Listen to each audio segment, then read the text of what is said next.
कि अब की बार बदलाव होना चाहिए। कैसी बदलाव? ना लालटेन और ना एनडीए, जैसे उन्होंने कहा इंडिया या एनडीए, हम कह रहे हैं ना इंडिया ना एनडीए। तो फिर कौन? हमारे पास विकल्प है। क्या विकल्प है? असदुद्दीन ओवैसी, अकबरुद्दीन ओवैसी। अच्छा। भाजपा के जो प्रत्याशी है और जो आरजेडी के प्रत्याशी है, ये दोनों एक सिक्का के दो पहलू है। आप जीत जाओ या हम जीत जाए, हाँ। हमको जाके दिल्ली में ही बैठना है, यहाँ की जनता को देखना नहीं है। अब जो है कि बहुत जला लालटेन और बहुत खिला है कमल, हाँ। अब की बार देखना है उड़ा के पतंग। मधुबनी लोकसभा चुनाव कवरेज को लेकर इस वक्त हम बिस्फी ब्लॉक के कोकोरबा पहुंचे हैं। यहाँ पर एक युवा है, इनका नाम है आरिफ जट। ये काफी ज्यादा सोशल मीडिया पर एक्टिव रहते हैं। हम बात करेंगे और जानेंगे कि 2024 लोकसभा चुनाव को लेकर ये क्या चाह रहे हैं और बिस्फी की जनता क्या चाह रही है। जी, सबसे पहले ये बताइए कि लोकसभा चुनाव 2024 20 मई को होने वाली है, आप लोग क्या चाह रहे हैं, क्या मन बनाए हैं? हम लोग तो मन अभी तक हमारे बाप दादा परदादा जो है आरजेडी का बना के आए थे और अब तक उन्हीं के साथ चल रहे थे।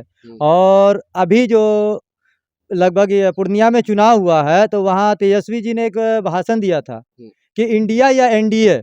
तो इससे अब तक जो है कि अकबरुद्दीन ओवैसी जी को कहा जाता था बीजेपी की बी टीम, लेकिन इससे तो साबित होता है कि तेजस्वी जी बीजेपी की बी टीम है, क्योंकि इंडिया एनडीए का मतलब क्या हुआ? वहाँ पर दूसरे मकसद से बोले होंगे ना? किसी भी मकसद से बोले। आप तो कह रहे हैं ना कि बीजेपी को हम हटाना चाहते हैं और कोई नेता नहीं होना चाहिए, अकबरुद्दीन ओवैसी नहीं होना चाहिए, कोई भी नेता नहीं होना चाहिए। सिर्फ आप इसको क्या कहते हैं कि असदुद्दीन ओवैसी को हटा दिया जाए यहाँ, क्योंकि वो वोट कटुआ है, उनको वोट नहीं देना चाहिए। लेकिन यही आदमी जब यहाँ जाते हैं तो क्यों कहते हैं कि फिर एनडीए को वोट दो? एनडीए के लिए प्रचार क्यों करते हैं? ये इसको एनडीए के लिए क्या हक है प्रचार करने का? जब ये कहते हैं कि बीजेपी को हमको हटाना है तो फिर एनडीए को लाने का कौन सा मुद्दा है इनका? ये तो पूर्णिया की बात है, लेकिन मधुबनी की बात आप क्या कर रहे हैं? मधुबनी लोकसभा में क्या हो रही है? आप बिस्फी विधानसभा को लेकर क्या कर रहे हैं? मैं तो पूरे मतलब बिहार जब चर्चा होगा तो, क्योंकि ये पूरे हिंदुस्तान का चुनाव है तो चर्चा पूरे हिंदुस्तान पे होगा।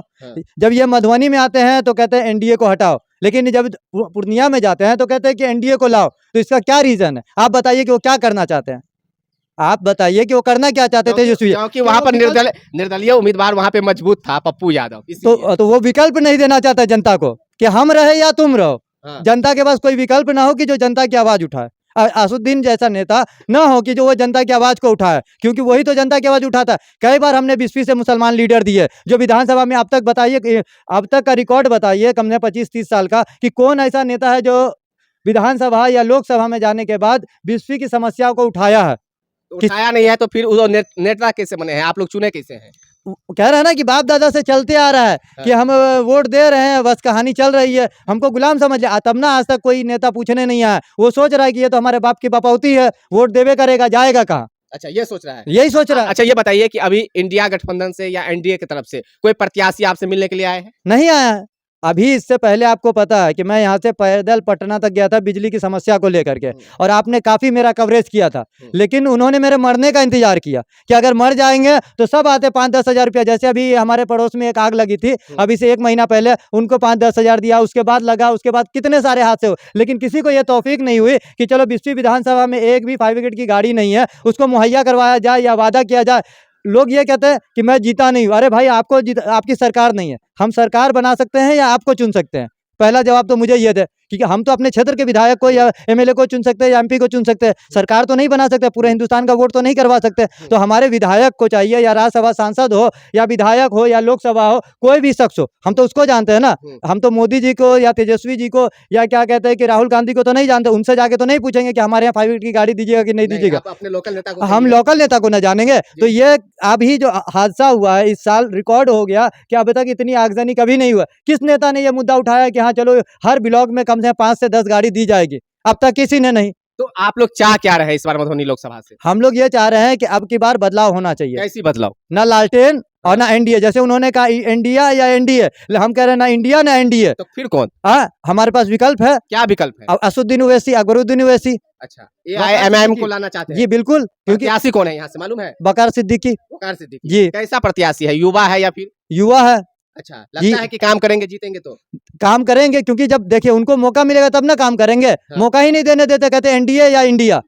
उनको मौका ही मत दो, तो मौका देंगे तब ना वो काम करेंगे। अभी तक हमने जिंदगी में उनको मौका ही नहीं दिया, यही समझा कि वोट कटुआ है। लोगों ने यही माइंड बना रखा है कि असदुद्दीन ओवैसी की जो पार्टी है उसको बी टीम कहा जा रहा है यहाँ पर। आप किस नजर से देखते हैं? अरे बी टीम, हमने बताया ना कि तेजस्वी यादव कह रहे कि एनडीए को जिताओ और अकबरुद्दीन ओवैसी कह रहे मुझे जिताओ, मैं आपकी आवाज उठाऊंगा। तो अब इसमें फर्क बताइए कि कौन वोट कटुआ है। अच्छा, ये बताइए कि भाजपा से डायरेक्ट यहाँ पे लड़ाई है, तो भाजपा से लड़ाई मधुबनी लोकसभा में कौन कर रहे हैं?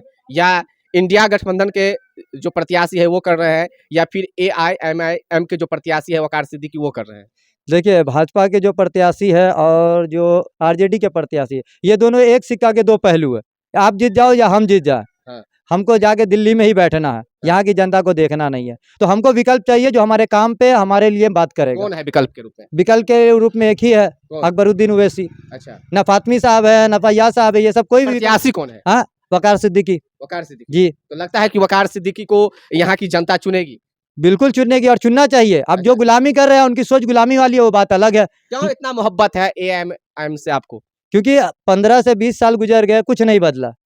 तो बदल के तो एक बार देखना चाहिए ना कि इन दोनों के अलावा तीसरा विकल्प को आजमा करके। तो लगता है कि बिस्पी की जो समस्या है उनको सांसद भवन में रखा जाएगा, वहाँ पे आवाज उठेगी? जी बिल्कुल उठेगी। जैसे हमने देखा इसको अख्तरुल इमाम साहब को हाँ। कि जो उन्होंने अपने इलाके की समस्या उठाई है, कम से कम बोलते तो सही है। हमारे यहाँ तो ऐसे नेता है जो राज्यसभा लोकसभा जाके सोए रहते हैं, ऐसा भी नेता है? जो अच्छा, बिल्कुल आपके घर के बगल में आज से 10 दिन 12 दिन पहले आग लग गया है।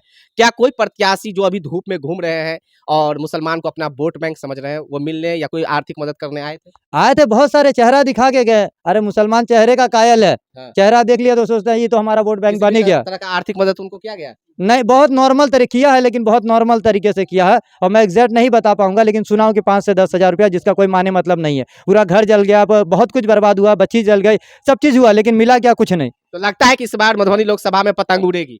बिल्कुल उड़ना चाहिए। मैं तो दिल से चाहता हूं कि ये पतंग उड़े और मेरी पूरी कोशिश रहेगी कि पतंग उड़ाया जाए। पूरी कोशिश रहेगी। पूरी कोशिश रहेगी। क्या कहेंगे लास्ट में जाते जाते? लास्ट में यही कहेंगे कि अब जो है कि बहुत जला लालटेन और बहुत खिलाए कमल, हाँ। अब की बार देखना है उड़ा के पतंग।